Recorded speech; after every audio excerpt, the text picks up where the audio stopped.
بسم الله الرحمن الرحيم، والصلاة والسلام على أشرف المرسلين سيدنا محمد عليه أفضل الصلاة وأتم التسليم. أعزائي وأحبابي المشتركين في قناة المستر سبورتس، أسعد الله أوقاتكم بكل خير. انتهت منذ قليل مباراة الأهلي مع الفريق البرازيلي بهزيمة النادي الأهلي 2-0. أسباب هزيمة النادي الأهلي بتتلخص في سببين لا أكثر ولا أقل، سببين فقط هم تسببوا في هزيمة النادي الأهلي بثنائية اليوم. اول سبب ممكن ناس كتير جدا تستغربه، بس هي دي الحقيقه فعلا اللي لازم الكل يعرفها. السبب الاولاني في هزيمه النادي الاهلي الليلادي من فريق فلومينس البرازيلي هو تركي آل الشيخ. تركي آل الشيخ هو السبب الاول في هزيمه النادي الاهلي الليلادي. تركي آل الشيخ اللي عمل استثمار رياضي في السعوديه بمليارات الدولارات، بتريليونات الدولارات، من جلب لعيبه محترفه بارقام فلكيه، من جلب نجوم رياضيه، نجوم في سماء الكره العالميه، امثال بنزيما ورونالدو وغيرهم، وعمل استثمار رياضي بمليارات الدولارات، وكان واخد الضوء الاخضر ان هو يتعامل في الملف ده زي ما هو شايف، وبناء عليه جلب كمية من عمل انفتاح رياضي، وجلب كمية من النجوم بمليارات الدولارات. جه النادي الأهلي اللي المتواضع بنجومه المتواضعين بأرقامهم المالية المتواضعة، ولعب فريق اتحاد جدة اللي حجم استثماراته مليارات الدولارات. والنادي الأهلي لما كان الماتش ماشي فير، النادي الأهلي حط على اتحاد جدة، حط على اتحاد جدة بمعنى حط على اتحاد جدة، وادى اتحاد جدة، مش اتحاد جدة بس، والاستثمار الرياضي السعودي ومليارات الريالات ومليارات الدولارات، وتركي آل الشيخ ومن يدير المنظومة مع تركي آل الشيخ من مستفيدين ومن مستثمرين بينهبوا في الاستثمار الرياضي السعودي، لقنهم النادي الأهلي درس لن ينسوه يوم ماتش اتحاد جدة. من وقت الماتش والدنيا انقلبت على تركي آل الشيخ واتقلبت على الاستثمار الرياضي السعودي. الدنيا كلها والمواقع العالمية والمواقع العربية وكل المواقع في كافة العالم كله قامت على الاستثمار الرياضي السعودي، اللي هو انتوا ازاي بالمليارات اللي معاكم دي ومش قادرين تجاروا فريق بحجم النادي الاهلي، بحجم ان هو استثماراته لا تتعدى واحد على مليون من استثماراتكم.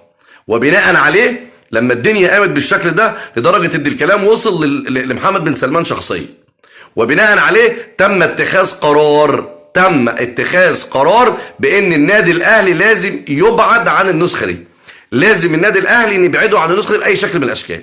وبناء عليه تم احتساب ضربة جزاء وهمية من وحي الخيال، ضربة جزاء ما يحتسبهاش الا حكم مرتشي مش بمليون دولار، بمليار دولار.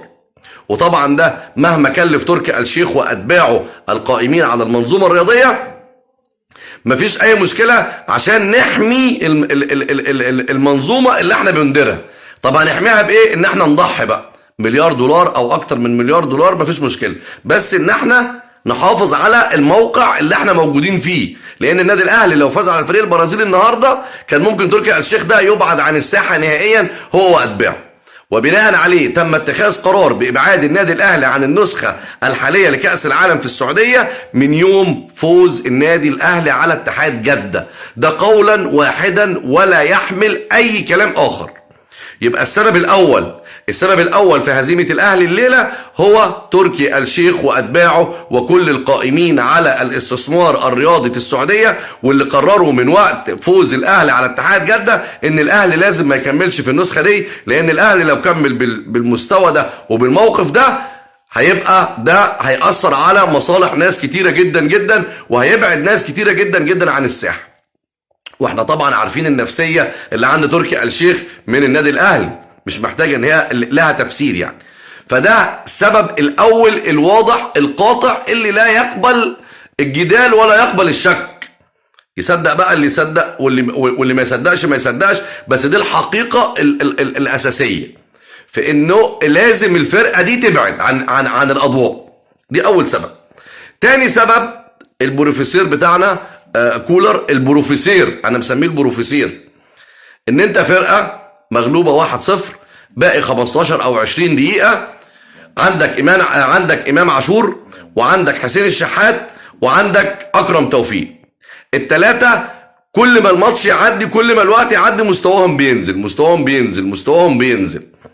وعندك واحد محرك الفرقه كلها، واحد بيسند عليه، اللي هو كهربا وبيرسي تاو.